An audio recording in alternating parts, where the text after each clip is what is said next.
बिस्मिल्लाहिर्रहमानिर्रहीम। आप देख रहे हैं मुबश्शिर लुकमान चैनल। मेरा नाम मुबश्शिर लुकमान है। पाकिस्तान में एक हंगामा खेज हफ्ता शुरू हो चुका है और इस हफ्ते मुल्क की मईशत की नई सिमत का तयन होने जा रहा है।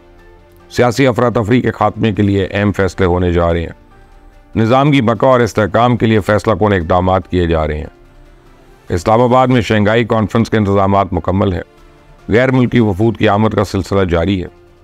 चाइना के वज़ीर आज़म पहुँच चुके हैं। पाकिस्तान को सफारती तन्हाई से निकलता देख के बैरूनी दुश्मनों के सीने पर सांप लौट रहे हैं। अब वो अपने एजेंट्स के जरिए इस्लामाबाद में सजाए मेला उजाड़ने के लिए एड़ी चटी का जोर लगा रहे हैं। आखिरी कोशिश कर रहे हैं। साजिशें इस वक्त अपने अरूज पे हैं। इंतशारी टोला निज़ाम को गिराने के लिए आईनी अदालतें, सियासी और मुआशी मुहासे बैक वक्त हमले कर रहा है, ज़रबें लगा रहा है, लेकिन इन फसादियों का हर वार अल्हम्दुलिल्लाह खता हो रहा है और हर गुजरते दिन के साथ ये अपने ही बिछाए जाल में खुद ही फंसते चले जा रहे हैं। 26वीं आईनी तरमीम को रोकने के लिए उन्होंने हाई कोर्ट से रुजू किया ताकि एक मरतबा फिर इंसाफ का हथौड़ा चलाकर पार्लियामेंट का कानून साजी का हक छीना जा सके। मनसूबा यह था कि सिंध, पेशावर, लाहौर और इस्लामाबाद हाई कोर्ट से नई आईनी तरमीम के खिलाफ स्टे ऑर्डर्स हासिल करके एक कानून को बनने से पहले ही मुतराज़ा बना दिया जाए। लेकिन ये भूल गए कि वो कानून जो अभी बना ही नहीं, जिस पर अभी सियासी जमातों के दरमियान मुशावरत जारी है, जिसका मुसव्वदा अभी फाइनल नहीं हुआ है, जिसकी काबीना ने अभी मंजूरी नहीं दी, जो पार्लियामेंट में अभी पेश ही नहीं हुआ, उस कानून साजी के खिलाफ स्टे कैसे आ सकता है। लेकिन इमरानडू अदलिया तो हमेशा इनके लिए मुश्किलें आसान करती चली आई है ना। तो अब तो इसमें कोई शक नहीं रहा कि सहूलतकार अदलिया सिर्फ मीडिया रिपोर्ट्स की बुनियाद पर 26वीं आईनी तरमीम को रोकने के लिए स्टे ऑर्डर जारी करने का इरादा कर चुकी थी। अगर किसी को मेरी बात पर एतराज़ है तो क्या माजी में हमारी अदलिया इस इंतशारी टोले के हक में ऐसे फैसले नहीं देती थी? क्या कटहरे में खड़े मुलजिम को गुड टू सी यू नहीं कहा गया? क्या इनको थोक के हिसाब से जमानतें नहीं दी गई? क्या इनको वो रिलीफ नहीं दिए गए जो ये मांगे भी नहीं थे? क्या इनकी हुकूमत बनाने के लिए 63A की नई तशरीह नहीं की गई? आइन को रीराइट नहीं किया गया? क्या मौजूदा हुकूमत की 2/3 अक्सरियत ख़त्म करने के लिए इनसे ज़ोर ज़बरदस्ती मखसूस नशिस्तें नहीं छीनी गई? PTI ने तो अपनी सीट्स मांगी भी नहीं थी, लेकिन इस अदलिया ने 41 सीट्स उनको थमा दी। अब सांप का डसा रस्सी से क्यों न डरे। तो इसलिए सुप्रीम कोर्ट ने मामला टेकअप कर लिया। तभी काजी के हजूर कैसे अपना केस साबित करेंगे? वो काम जो अभी हुआ ही नहीं, वो कैसे इसके खिलाफ स्टे ऑर्डर्स हासिल करेंगे? तो काजी फाइसा ने इस इंतशारी टोले की साजिश अपने एक इकदाम से दफना दी। अब अदालतों के जरिए तो ये आईनी तरमीम नहीं रोक सकेंगे।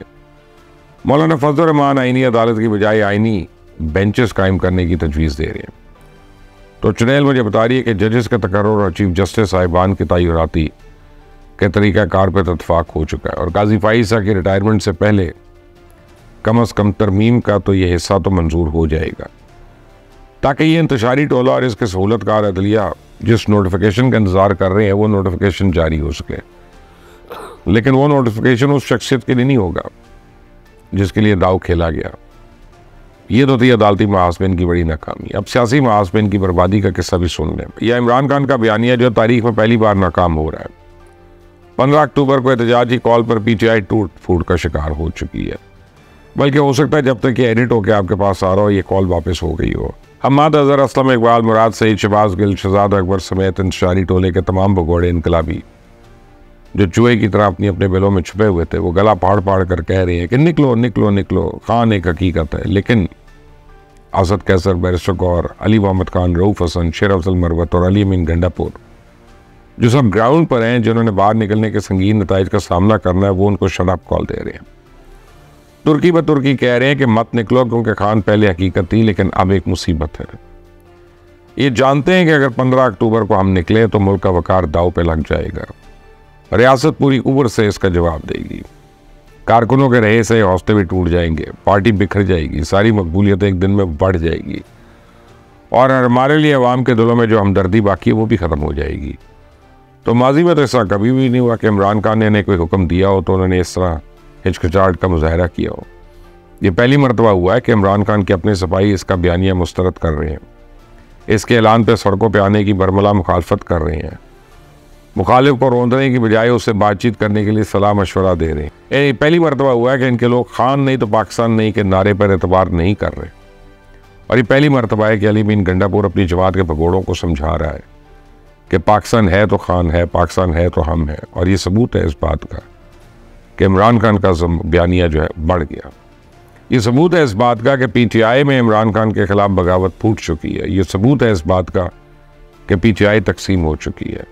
PTI के रहनुमा, पार्लियामेंटेरियन और कारकुनान लाठियाँ खा खा कर, शेलिंग बर्दाश्त कर करके थक चुके हैं, हार चुके हैं। PTI बतौर जमात अपने महात्मा के फैलाए हुए रास्ते को अब साफ करना चाहती है, अपने बानी की लगाई हुई आग को बुझाना चाहती है, बैठकर बात करना चाहती है, आगे बढ़ना चाहती है, गंडापुर स्टाइल का इनकलाब अपने हाथों से दफनाना चाहती है। तो इमरान खान की जिद के सबब खैबर पख्तूनख्वा की हुकूमत से हाथ धोना नहीं चाहते। PTI जान चुकी है कि इमरान खान तो जेल से बाहर नहीं आएगा, लेकिन इसके लिए इस वक्त अगर हम बाहर निकले तो फिर ये रियासत हमें वापस नहीं जाने देगी। और PTI को एहसास हो गया है कि 15 अक्टूबर को एहतजाज की कॉल इसे तबाह करके रख देगी। हो सकता है कि जिस वक्त में तक आप मेरा ये वीलॉग सुन रहे हो, मैंने अब कहा कि PTI अपना एहतजाज मुलतवी करने का ऐलान कर चुकी हो। ऐसा हो गया तो फिर समझ लें कि PTI का सियासी बंदोबस्त हो चुका है। मीडिया के महाज पर इस इंतशारी टोले के लिफाफे तो अपनी शिकस्त का अपने मुंह से इतराफ़ करना शुरू हो गए। ये जो टक्कर के लोग थे ना, अब वो दुनिया को बता रहे हैं कि इमरान खान पर मुलाकातों पर पाबंदी की मुद्दत बढ़ाई जा सकती है। ये खुद तस्लीम कर रहे हैं कि इमरान खान पर जेल मैनुअल का इतलाक हो चुका है। वो तमाम गैर ज़रूरी सहूलतें जो इसे सहूलतकार अदलिया ने फराहम की थी, वो एक एक करके वापस हो रही हैं। ये खुद मान गए हैं कि अलीमा खान और उज़मा खान तो डी चौक गई हैं, इसलिए गई थी कि गिरफ्तार होकर अडियाला जा सके और वहाँ पहुँच के इमरान खान से मुलाकात और पैगाम रसानी का कुछ ज़रिया तलाश कर सकें। लेकिन इन फसादियों का ये वार भी खाली गया।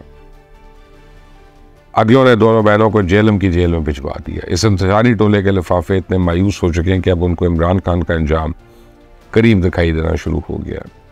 अब उन्हें फौजी अदालत के दरवाजे खुलते हुए दिखाई देना शुरू हो गए हैं। उन्हें फांसी का फंदा नजर आना शुरू हो गया। मेरे एक सीनियर दोस्त तो इस कदर मायूस है कि कल रात उन्होंने इमरान खान की वसीयत भी पढ़ के सुना दी है। उन्होंने फांसी के वक्त का नक्शा खींच के मासूम कारकुनों को एक बार फिर उकसाने की कोशिश की है। इमरान खान जैसे बुज़दिल को भगत सिंह और सद्दाम हुसैन से तशबीह देने की कोशिश की है। एक चूहे को शेर साबित करने वालों से मेरा एक सवाल है, क्या भगत सिंह ने अपने चाहने वालों को नफरत, तकसीम और तासुब का दर्स दिया था? भगत सिंह ने तो अपने लिए, अपनों के लिए फरंगी से लड़ना है, लेकिन ये महात्मा तो फरंगियों के लिए अपनों से लड़ना है। तो अब ये शुरुआत है, आगे आगे देखिए होता क्या है। जो लोग ये कहते नहीं थकते थे ना कि खान एक हकीकत है, बहुत जल्द ये एतराफ़ करते नजर आएंगे कि खान एक मुसीबत है। तो जो लोग आज इमरान खान से मुलाकात का इसरार कर रहे हैं, मेरी बात भी लिख लें, हुकूमत इनकी एक तवील मुलाकात का बंदोबस्त कर रही है। बहुत जल्द ये सारे फसादी एक ही छत तले दिन रात अपने महात्मा की कंपनी इंजॉय करेंगे। इस चैनल को सब्सक्राइब करिएगा, बेल आइकॉन को प्रेस करें, चैनल को शेयर करिएगा और अपना ख्याल रखिएगा। अंटिल द नेक्स्ट टाइम, अल्लाह हाफिज़।